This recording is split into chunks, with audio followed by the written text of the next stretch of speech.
Alors maintenant, on va passer aux outils qui sont juste sur la gauche. Donc, il y a le curseur. Ça, c'est pour attraper des trucs et les déplacer.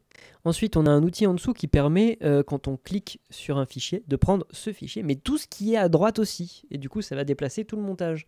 Et en même temps d'utiliser cet outil, si vous appuyez sur Maj, et bien en fait, vous allez juste prendre la piste en question. Donc parfois, vous ne voulez pas prendre tout le montage sur la droite, mais juste toute cette ligne du montage. Et bien là, du coup, c'est pratique.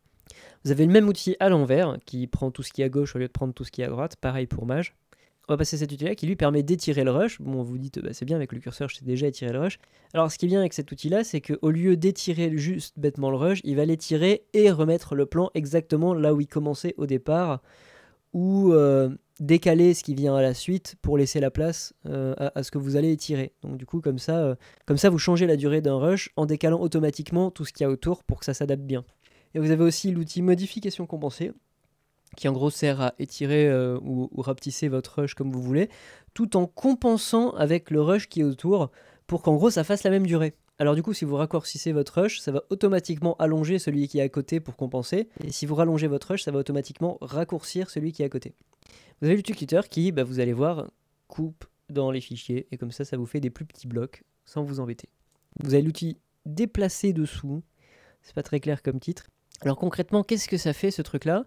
Et bien en gros, si je clique et que je décale sur la gauche, et ben c'est comme si j'avais décalé mon rush sur la gauche et réajusté pour qu'il commence quand même là, finisse là et fasse cette durée-là. Donc concrètement, si je le décale vers la gauche, c'est l'intérieur de la vidéo qui va se décaler. Mais ça fait la même durée, dans le montage ça tombe pareil. Alors vous avez l'outil déplacer dessus qui est un peu similaire à l'outil modification compensée. Et en gros, c'est juste qu'au lieu de déplacer un bord, vous allez déplacer le rush entier, un peu sur la gauche, un peu sur la droite, tout en compensant avec les deux autour. Pour l'outil plume, je vais d'abord vous montrer un petit truc.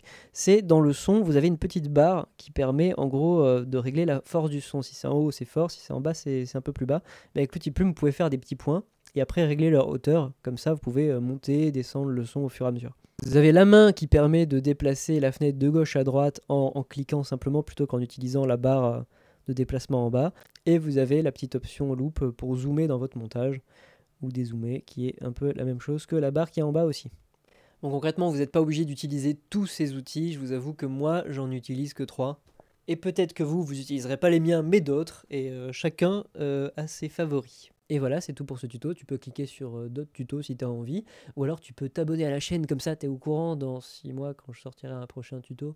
Et sinon, tu peux donner de l'argent sur Tipeee. Parce que voilà, comme ça fera que peut-être je ne mettrai pas 6 mois à sortir le prochain. Bon, bien que le fait que me donner des sous sur Tipeee n'a sûrement aucun rapport avec ma régularité ou la qualité des tutos, c'est juste que concrètement ça me coûte rien de faire ces tutos là et c'est juste qu'il faut que j'ai un peu de temps pour le faire et que j'ai envie de le faire et que concrètement en fait l'argent sur Tipeee ce serait plus, si j'en avais beaucoup, ce serait plus vraiment pour faire des cool courts-métrages ou des trucs comme ça et que donc finalement ça a aucun lien avec cette chaîne, le Tipeee, mais je t'aime quand même, bisous, voilà.